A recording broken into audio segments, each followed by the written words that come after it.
Forest ಅವ್ರನ್ನ ಮಾಡ್ದ, ಆಮೇಲೆ ಕ್ಯಾಮ್ರಾಮನ್ಗಳಿಬ್ಬರನ್ನ ಮಾಡ್ದ. ಕೃಪಾಕರ್ ಸೇನಾನಿ ನಿಮ್ಮ ಮೈಸೂರಿನವ್ರೆ ಅವರು. ಹೌದು. ಆಮೇಲೆ ಅಲ್ಲಿ ಇವರು ಚಿದಂಬರಂ, ಅದು ಸುಮಾರು ಜನ ಕಿಡ್ನಾಪ್ ಮಾಡಿದ ನಾನು. ಅದರಿಂದ ಅವನಿಗೆ ಅಭ್ಯಾಸ ಆಗಿತ್ತು.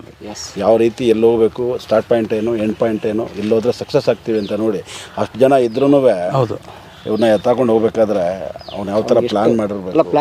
11 ಗಂಟೆಗೆ ಬರ್ತೀನಿ ಉಪ್ಪಿಟ್ಟು ರೆಡಿ ಇರಲಿ ಅಂತ ಹೇಳಿ ನೀಟ. ಅವ್ನಿಗೆ ಎಷ್ಟು ಧೈರ್ಯ, ಆಪರೇಷನ್ ಸಕ್ಸಸ್ ಆಗುತ್ತೆ, ಬಂದೇ ಬರ್ತೀವಿ ಉಪ್ಪಿಟ್ಟು ಇರಲಿ ಅಂತ ಹೇಳ್ಬೇಕಾದ್ರೆ ಅಂತ ಮೇರು ವ್ಯಕ್ತಿನ ತಗೊಂಡೋಗಿರೋದು ಅವನ ಅಧಪತನಕ್ಕೆ ಅದೊಂದು ಕಾರಣ.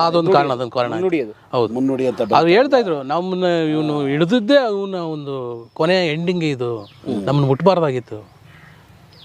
ಅವನ ಅಧೋಗತಿಯ ಅವನತಿಗೆ ಇದು ಕಾರಣ ಎಸ್ ಅಂತ ಹೇಳ್ತಾ ಇದ್ರು. ನಾಗೇಶ್ ಅವರು ಅಣ್ಣವ್ರಿಗೆ ಹೇಗೆ ಪರಿಚಯ, ಹೇಗೆ ಸಂಬಂಧ, ಕಿಡ್ನಾಪ್ ಆದ ದಿನದಿಂದ ಏನೇನು ನಡೀತು ಮಾತಾಡೋಣ ಮುಂದೆ. ಪ್ಲೀಸ್ ಆ ಮನೆ ಜಾಗ ನೋಡ್ಬಿಡಿ, ಬನ್ನಿ ಅಲ್ಲಿ ಹೋಗೋಣ. ಇದು ಇದ್ರದ್ದು ನೋಡ್ತೀರಲ್ವಾ, ಬೋರು.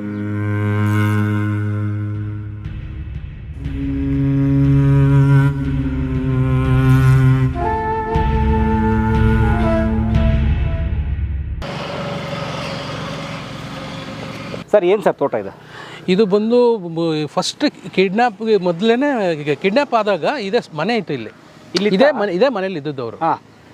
ಈಗ ತೋಟ ಮಾಡಿದ್ದಾರೆ, ಮೊದಲು ಇವಾಗ ಡೆಮಾಲಿಷ್ ಮಾಡ್ಬಿಟ್ರ ಮನೆ ಫುಲ್ ಹೋಯ್ತಾ? ಇಲ್ಲಿತ್ತು ಮನೆ, ಅದು ಇಲ್ಲಿ ಒಳಗಡೆ ಇದ್ದಾರೆ. ಮತ್ತು ಆ ಕಡೆ ಒಂದು 2-3 ಮನೆಗಳಿತ್ತು.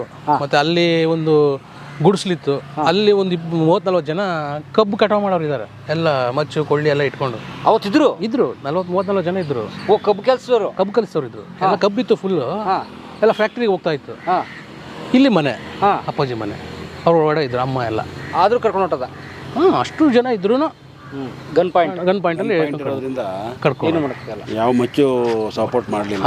ಆಮೇಲೆ ಎಲ್ಲದಕ್ಕೂ ಧೈರ್ಯ ಬೇಕು. ಅದು ಏನೇ ಗನ್ ಪಾಯಿಂಟ್ ಇದ್ರು ಏನು ಮಾಡ್ಬಿಡ್ತಾನೆ, ಅಣ್ಣವರೇ ಹೋಗ್ತಾ ಇರ್ಬೇಕಾರ ಅಂತ ಅದೊಂದು ಚಾಲೆಂಜಿಗೆ ಹೋಗ್ಬೇಕು. ಬಟ್ ಕರ್ಕೊಂಡು ಹೋಗ್ತಾ ಇರೋದು ಇಲ್ಲಿವರೆಗೆಲ್ಲ ಗೊತ್ತಾಗ್ತಾ ಇದೆ. ನಿಂತು ನೋಡೋರಂಗೆ ಏನು ಮಾಡೋಕ್ಕಾಗಿಲ್ಲ. ಇದು ತೋಟ ಅಣ್ಣವ್ರದ್ದೇ, ಇದು ಅಣ್ಣವ್ರದ್ದು ಅಪ್ಪಾಜಿ.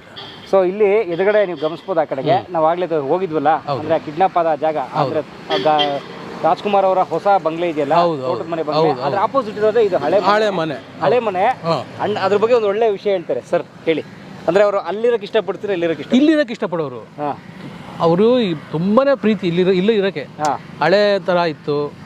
ಹೊಸ ಮನೆ ಕಟ್ಟಿದ್ರು ಅಲ್ಲಿ ಹೋಗಿರ್ಲಿ, ಇಲ್ಲಿ ಇರ್ತಿದ್ರು. ಅದೇನು ಅಂದ್ರೆ ಯಾರಾದ್ರೂ ದೊಡ್ಡವ್ರು ಬಂದಾಗ ಜೊತೆಲಿ ಇರಕ್ಕೆ